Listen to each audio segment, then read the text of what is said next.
Olá a todos, bem-vindos a mais um programa de Palavras Cruzadas. Hoje temos uma equipa de Pedros, eu, o Pedro Santos e o Pedro Silva, distanciados vários milhares de quilómetros um do outro, mas graças à tecnologia conseguimos os dois estar juntos e falar um pouco sobre mais uma lição sobre o livro de Salmos. E desta forma passava já, digamos, à introdução do tema desta semana. A tua misericórdia alcança os céus. E algo que é comum a muitos salmos e a muitos salmistas era esta noção de que tinham uma pobreza, digamos, espiritual e que necessitavam de se alimentar pedindo a Deus que pudesse suprir essa mesma pobreza, os pudesse enriquecer em termos espirituais e que Deus pudesse habitar nas suas vidas. Mas, apesar dos pecados, das suas falhas, eles sabiam que a justiça de Deus era misturada com a sua graça e com o seu amor. E, portanto, este tópico que esta semana vamos falar de uma maneira mais intensa sobre a misericórdia de Deus, uma misericórdia que é como o próprio Deus, eterna e sem limites, é aquilo que nos traz, que percorre ao longo desta semana de estudo sobre o livro de Salmos.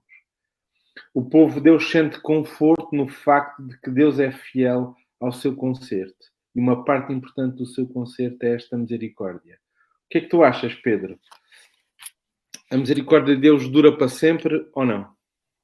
Sim, mas isso acho que é um dado adquirido, não é só em relação à misericórdia, todos os atributos do caráter de Deus são eternos e não mudam também, não oscilam em função das circunstâncias ou daquilo que a gente possa trazer à presença de Deus. E, portanto, a misericórdia não é exceção.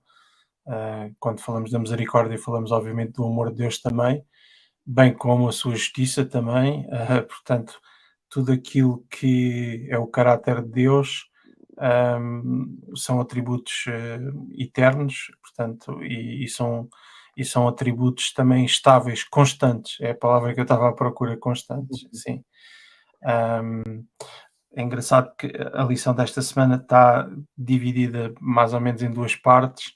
Uma que foca a atenção na misericórdia de Deus e outra que foca depois no louvor, que é quase que resultado imediato de uma apreciação a esta misericórdia. Quando nós nos apercebemos do quão bondoso e misericordioso é o nosso Deus, o resultado normalmente deveria de ser o louvor. Mas focando-nos para esta parte inicial da lição, há dois aspectos na lição de domingo, o sábado, domingo, que me marcaram, que depois também poderás comentar os que, os que a ti te chamaram mais a atenção, mas há duas ideias. Uma é que primeiro o salmista tenta demarcadamente afirmar Deus como o único Deus, o maior e o único. E a lição depois esclarece aqui um ponto interessante, que muitas das vezes nós não pensamos nisso. Parece até que existem outros deuses. Portanto, quando a gente diz é o único, é porque tem que se justificar, ou é o maior, está acima de todos os outros, como se houvessem outros.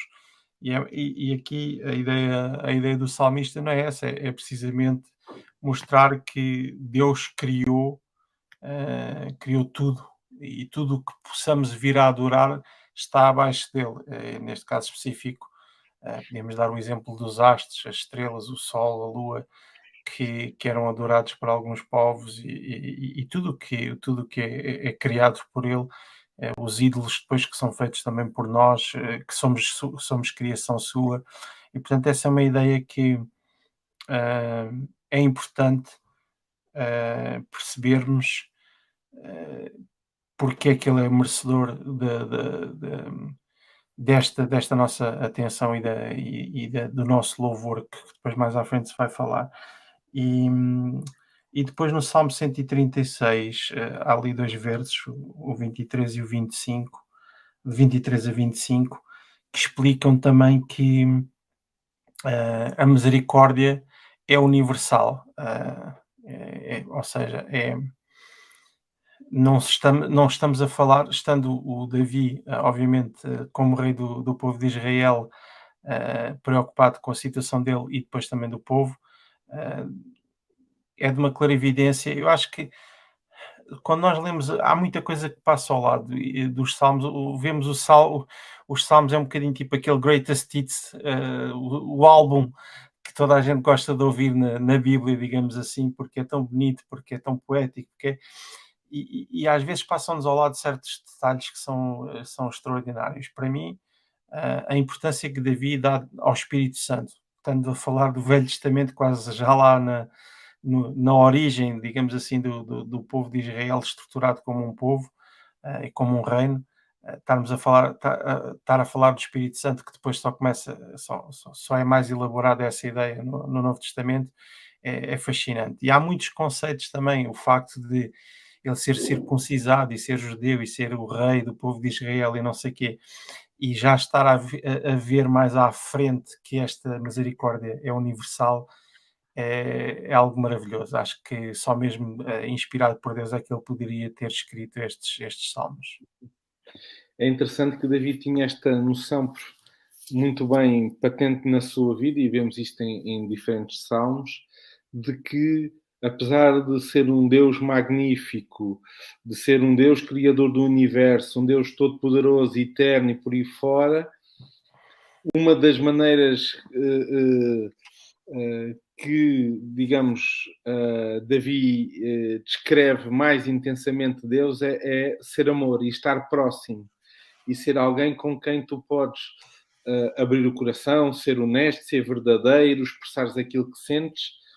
E como nós vamos ver isso para a frente, Davi tinha muito esta atitude de, independentemente de adorar o Deus magnífico e todo-poderoso, era alguém com quem ele falava como um amigo próximo, como alguém que estava ali bem próximo dele.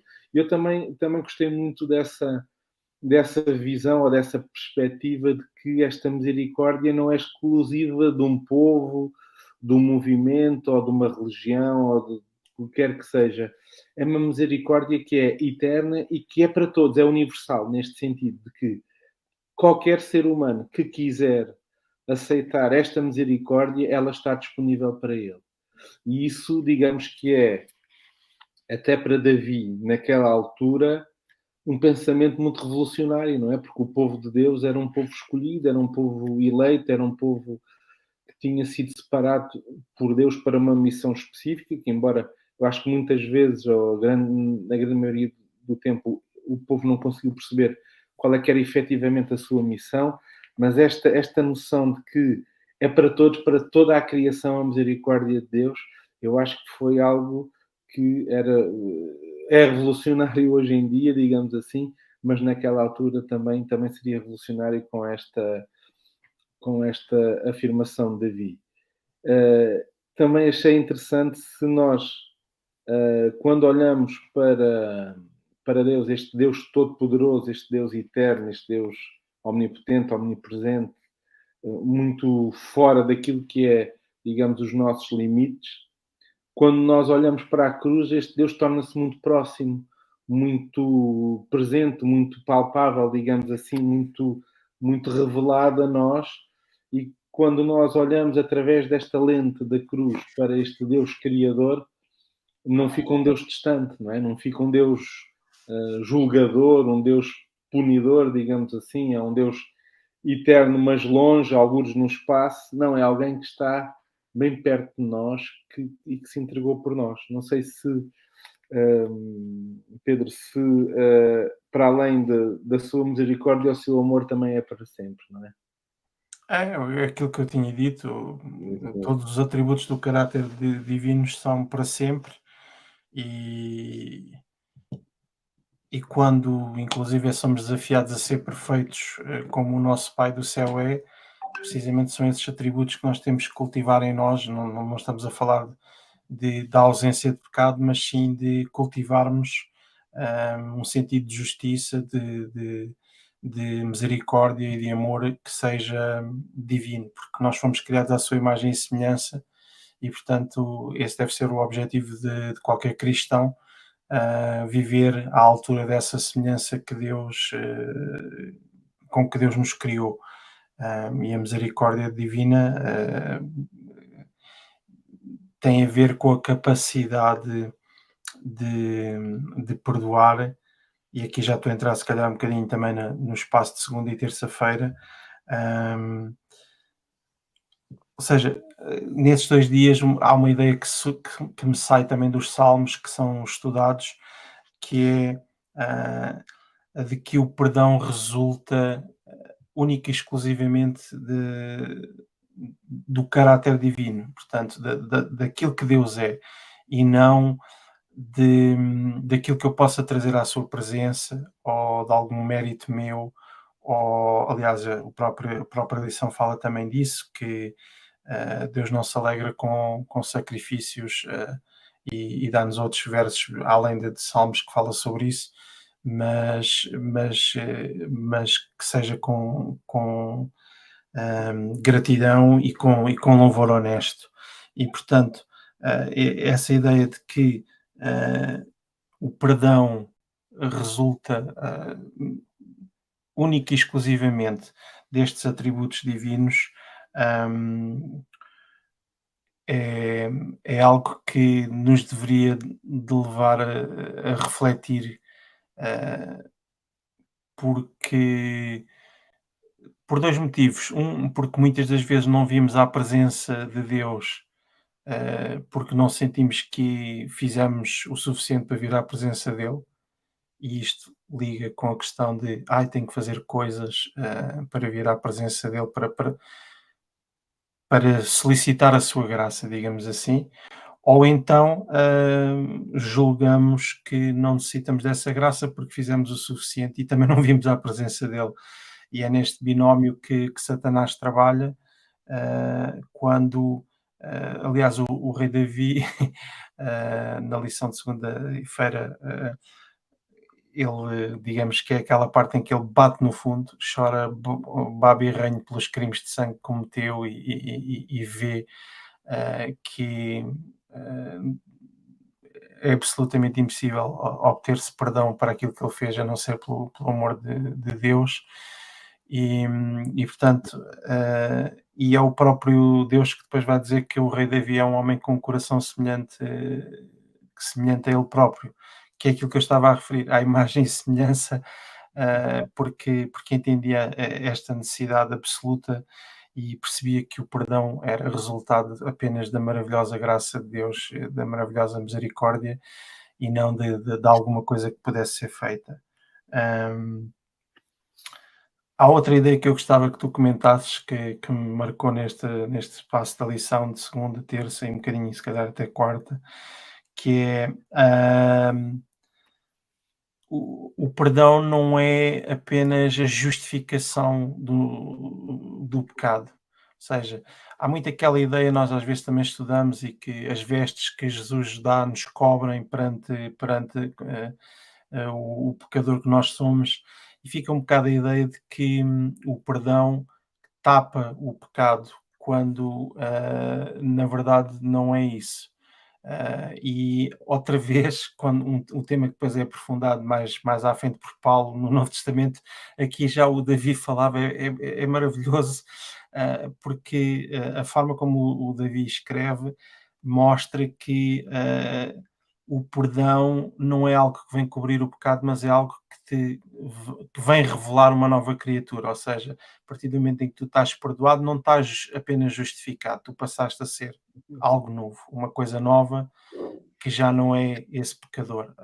E entretanto, obviamente, poderás repetir o pecado e é um processo contínuo de vir à presença de Deus, mas isso é outra parte provavelmente se calhar vai ser estudada mais à frente, mas essa ideia também foi muito surpreendente para mim, porque nunca tinha visto o Davi, ou nunca pensei no Davi tantos anos, tantos séculos antes de Paulo, a pensar, ou algum homem de Deus a falar do perdão desta forma, que quando estou em Cristo, nova criatura sou, como dizia o Paulo, e aqui é quando nós estamos perdoados, quando estamos cheios da graça de Deus, somos uma nova criatura. Uhum.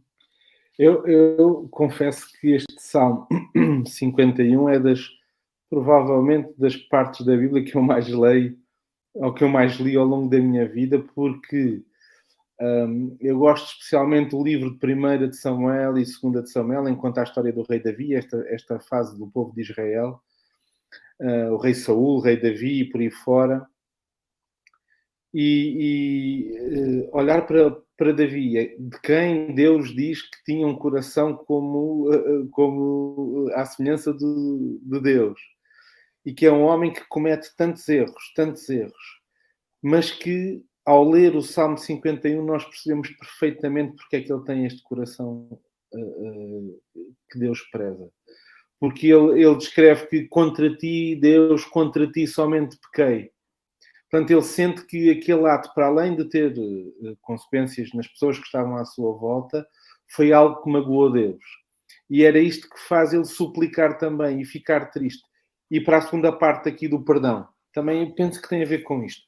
Porque se fosse só buscar um papel para tu teres o perdão, digamos assim, ias lá, Deus carimbava o teu perdão e levavas o papel. Só que o perdão aqui tem uma dimensão completamente diferente. Tem uma dimensão do relacionamento com Deus, de quando tu pecas, tu magoas alguém que te ama e de quem tu também gostas e que estás a tentar conhecer e estás a tentar amar, e que essa energia, essa força do magoar alguém que deu a vida por nós, é que produz uma mudança transformadora na nossa vida. E o perdão deixa de ser só um carimbo a dizer estou perdoado, passa a ser um carimbo, mas com uma dinâmica de mudança, de correção, de alteração de comportamentos, de maneiras de viver, de maneiras de pensar, que também são elas vindas de Deus, não é? Deus oferece o perdão, mas oferece também o poder e a capacidade para corrigir aquilo que nos levou a falhar, que nos levou a pecar e que nos afastou dele. E era isso que fazia a diferença em Davi. Não era o não pecar, não era o ter uma vida sem pecado ou uma vida especialmente santa, podemos dizer assim. Não, era que ao falhar, ele identificava, eu errei aqui, magoei Deus e eu não quero continuar a fazer isto, porque Deus me ama de tal maneira e tem uma misericórdia tão grande e é um Deus tão poderoso que eu não quero continuar a fazer isto. E solicitava este perdão divino, mas sempre com uma dinâmica de mudança, de correção, de alteração, não é? E ele pede neste Salmo 51, que é das partes, para mim, mais bonitas da Bíblia, lava-me, purifica-me, torna-me mais alvo do que a neve. Portanto, uma dinâmica de... Não ficou num ponto que também é muito importante, mas a lição não fala muito isto, mas que é ele auto-perdoou-se também, que é um ponto importante. Às vezes Deus perdoa-nos, mas nós não nos perdoamos a nós mesmos pelos nossos erros. Mas Davi aqui insiste com Deus, tu podes-me transformar, não ficou preso ao seu erro, agarrou-se sim à mão de Deus para ser transformado e para ser modificado, não é? Diz, Pedro. Tu estavas a dizer que a lição não aborda, mas eu acho que de certa forma aborda, porque foi aquilo que eu te disse, é aquele binómio de quando nós não nos perdoamos, é aquele binómio não me sinto digno de ir à presença de Deus, portanto, apesar de Deus ter o perdão lá disponível, porque o perdão não depende de eu ir ou não ir, o perdão está lá, é só aceitar ou não aceitar, e portanto hum, há uma ironia também nisto tudo, que é o facto de que o pecado entrou, ou o pecado nasce porque Satanás quis tomar o lugar de Deus. Quis tomar o lugar de Deus no Conselho Celestial, quis tomar o lugar de Deus nesta terra e quer tomar o lugar de Deus nos nossos corações. E, portanto, não há maior blasfémia do que tentar tomar o lugar de Deus.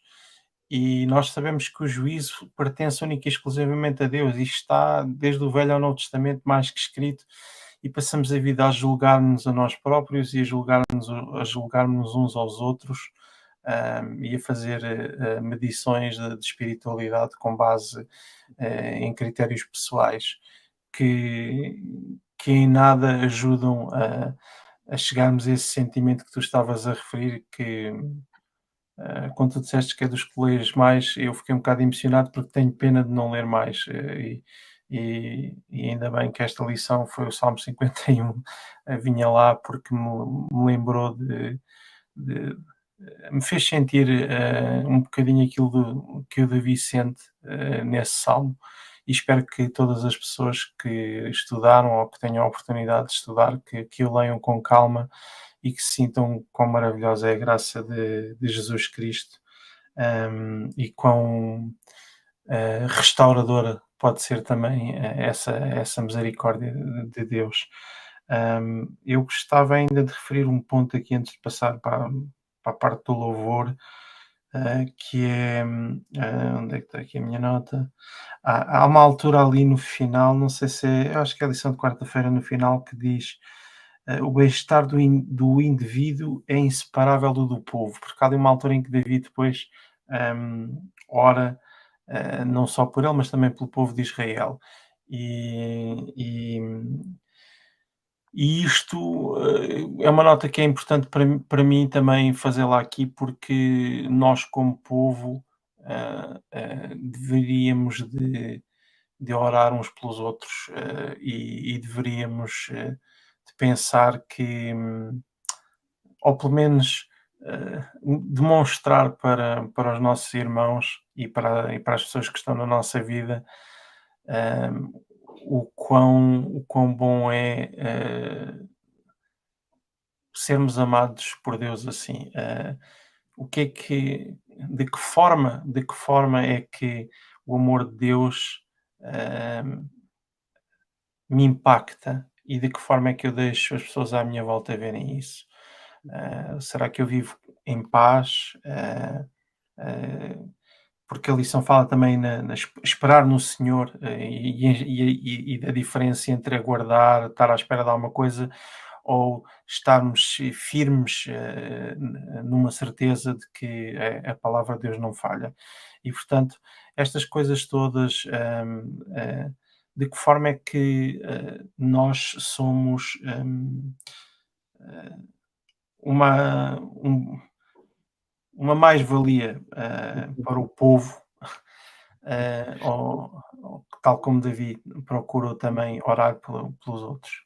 Há uma frase que eu ouvi há muitos anos, já não sei aonde, mas que desde que ouvi nunca mais a esqueci. E é uma coisa que me tem acompanhado já há muitos anos. Era uma frase de um rabi em que ele dizia o seguinte: a tua morte vai deixar o mundo menos povoado ou mais pobre?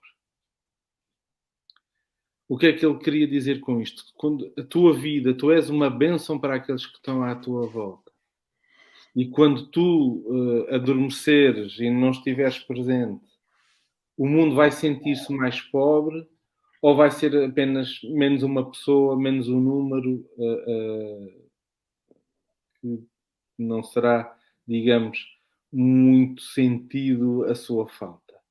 E ao longo da minha vida eu tenho sentido que algumas das pessoas que entretanto faleceram, que fizeram parte da minha vida, há pessoas que nós sentimos que o mundo ficou mais pobre porque aquela pessoa adormeceu e já não está connosco. E esta noção de que vem aqui um bocadinho nesta continuidade Davi percebia que pecava, Davi percebia que pecava contra Deus, Davi pedia que Deus não o abandonasse apesar dos seus pecados e pedia que Deus o transformasse e que o transformasse a ele e o usasse para transformar a comunidade onde pertencia. Não estava isolado, não era uma coisa individual, ou pelo menos não era só individual. A comunidade era importante para o indivíduo e o indivíduo era importante para a comunidade. E a lição fala muito nisto. Eu acho que tu foste buscar o ponto certo. Se nós não orarmos uns pelos outros, se eu não tiver a preocupação de orar pelo meu irmão que está em sofrimento, eu estou a falhar também, não estou a ter um coração igual ao de Deus. Se eu não intercedo pelos outros e se eu não tenho também a paz e a serenidade que vem por saber que tenho quem interceda por mim também, quando eu não sou capaz de orar, não é? Todos nós passamos por alturas da nossa vida em que não conseguimos orar, não conseguimos ir à procura de Deus, embora possamos até saber racionalmente que Deus está ali ao nosso lado, não somos capazes de nos relacionarmos com Ele, saber que temos alguém que está a orar por nós e que intercede por nós, pode nos preencher com uma paz e com uma tranquilidade que de outra forma nós não conseguimos sentir. E aqui também a importância da comunidade. Da comunidade não só nesta questão do pecado, mas também depois passando para a questão do louvor. É muito melhor e muito mais saboroso, digamos assim, adorar em comunidade ou em grupo do que adorar sozinho. São coisas diferentes, têm o seu lugar na vida do cristão, mas em grupo não há nada como abraçar um irmão ou uma irmã no momento em que vimos o poder de Deus a atuar e que sabemos que juntos Deus se manifestou porque nos ouviu, porque está presente, porque está no nosso meio. E isso faz muita diferença numa comunidade.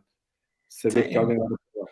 basta ir à igreja e às vezes aqueles hinos como o Breve Virá e outros, e vê-se uma igreja inteira a cantar, animada por, lá está, por esperarmos, o tal esperar com a certeza de que Jesus vai voltar e porque temos confiança nas promessas divinas e na palavra de Deus, e o louvor tem essa espetacularidade de quando estamos juntos em família, é maravilhoso. E sim, e aí fizeste bem a ligação, quarta e quinta-feira quarta fala o louvor ao majestoso e misericordioso Deus, e quinta, não te esqueças dos seus benefícios. De certa forma tocámos aqui já um bocadinho o, o louvor seria o resultado, quando falamos de louvar o majestoso e misericordioso Deus, é um resultado da gratidão deste perdão e do poder transformador deste perdão. Quando somos transformados, somos levados a louvá-lo. Há uma ideia que a mim me marcou e que duas ideias, quarta e quinta-feira, que me marcaram, e já estamos a ficar um bocadinho acima do tempo, portanto eu vou resumir e depois convido também a dares a tua opinião para fecharmos com sexta-feira. Mas uma é que eu referi, resulta da gratidão que nós sentimos e de nos sentirmos diferentes também para melhor com este perdão. Outra também é o reconhecer que Deus desce constantemente ao nosso nível e desce tão baixo ao ponto de ser crucificado numa cruz, ser cuspido na cara e açoitado e humilhado por amor a um miserável pecador que sou eu, e pela sua vontade de me salvar, mas mais do que me salvar, de me dar uma vida preenchida, mais do que nós termos a esperança de uma vida eterna. O que este Deus que se inclina para nos ouvir, como diz a lição, que vem à Terra e que morre por nós, nos dá é a possibilidade de, já nesta Terra, termos uma vida, não uma vida fácil, mas pelo menos uma vida em que sabemos que não somos frutos do acaso, que servimos um propósito maior, que existe algo muito maior preparado para nós, e que somos tremendamente amados, independentemente de estarmos sozinhos neste mundo e nos sentirmos às vezes traídos e enganados por toda a gente à nossa volta, temos essa certeza. E, portanto, estes dois componentes do louvor, que resultam da gratidão e da contemplação do sacrifício de Deus, são inspiradores, e mais ainda quando temos a oportunidade de o fazer em grupo. Pronto, são duas ideias que eu tomei nota aqui. Há aqui outra ideia que também entra neste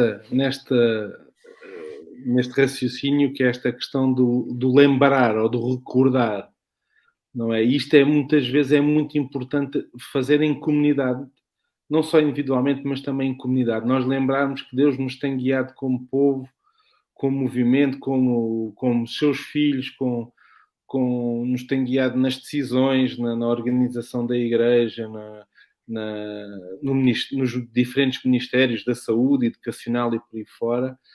Podemos olhar para trás e ver o percurso que fizemos, recordar as intervenções, digamos, miraculosas que Deus teve, não só na nossa vida, mas na nossa igreja, no nosso movimento.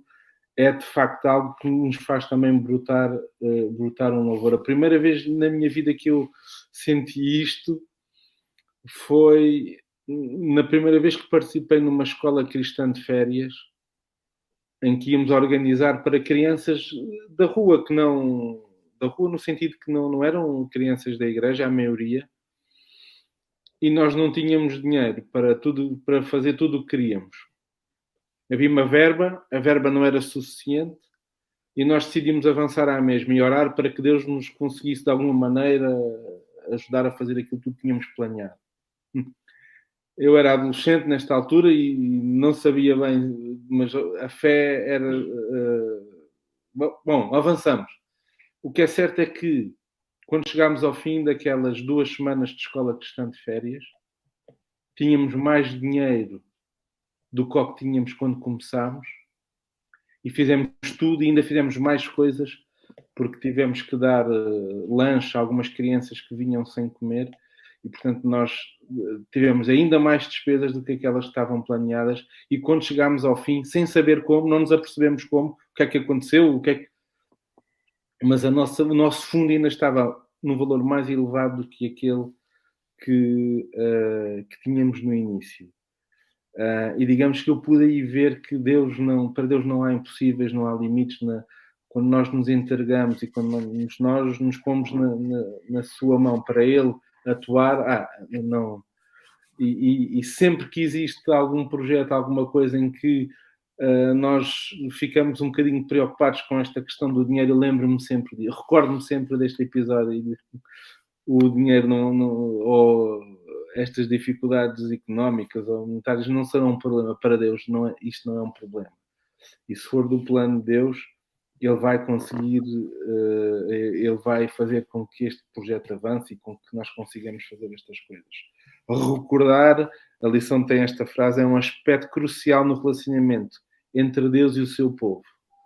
Recordar aquilo que Ele fez por nós, como nos perdoou, como nos reergueu quando nós caímos, como esteve ao nosso lado, muitas vezes em silêncio, a chorar connosco quando passamos pelo vale da sombra da morte, como dizia Davi, quando o sofrimento nos bateu de uma maneira mais incisiva à nossa porta.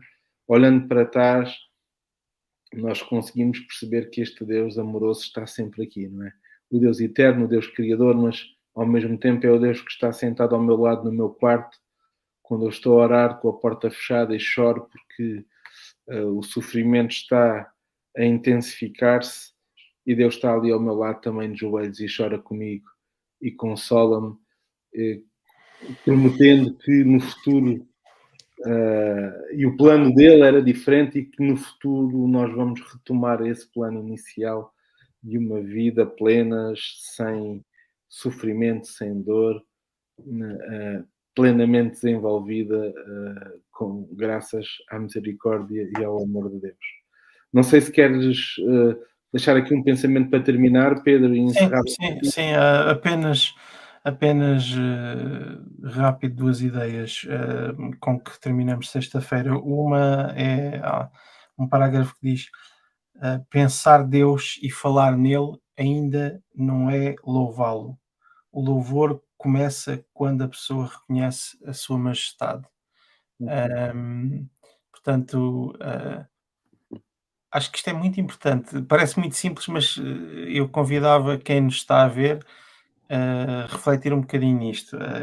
Pensar em Deus e falar nele não é louvá-lo. Louvar é quando recomeçamos, e depois o parágrafo continua, mas reconhecendo a sua majestade. E aquilo que ele faz por nós. Isso, o louvor começa aí. E depois deixar aqui uma última, porque há uma nota na sexta-feira para quem, eu não sei se isto é só para quem tem um minuto, mas não, são as perguntas para reflexão. Há uns textos bíblicos que vêm no ponto 3, que são Efésios 2 e depois o capítulo 5, 1 Timóteo 1, Tito 3 e Hebreus 4:16, que, que eu gostava muito que quem nos está a ver que lesse estes textos e que meditasse um pouco neles, porque resumem muito bem a lição e vêm diretamente da pena e da palavra de Deus. São as ideias que eu queria deixar. Muito bem. E nestes textos nós conseguimos ver a misericórdia de Deus, não é? Expressa também aqui no Novo Testamento, portanto, algo de que cruza toda a Bíblia, digamos, é transversal, esta noção de que a misericórdia de Deus é eterna, o seu amor é eterno e que isto só pode fazer brotar em nós um louvor, um agradecimento, uma estupefacção por a misericórdia e por tamanho amor que Deus tem por cada um de nós. Se me permitires, deixa-me, eu leio só o de Hebreus 4:16. Cheguemos, pois, com confiança ao trono da graça, para que possamos alcançar misericórdia e achar graça, a fim de sermos ajudados em tempo oportuno. Muito bem. Terminamos então com este pensamento, que todos nós possamos, nesta semana e ao longo da nossa vida, ir até este trono da graça junto a Deus, solicitando a sua misericórdia, o seu amor e o seu poder para nos transformar, para podermos ser uma bênção onde quer que estejamos, na nossa família, no nosso trabalho, na nossa comunidade, na nossa igreja. E assim nos despedimos quase com esta oração feita por Paulo, e desejamos a todos uma boa semana e que Deus vos possa acompanhar em cada momento. Amém. Boa semana. Boa semana para todos.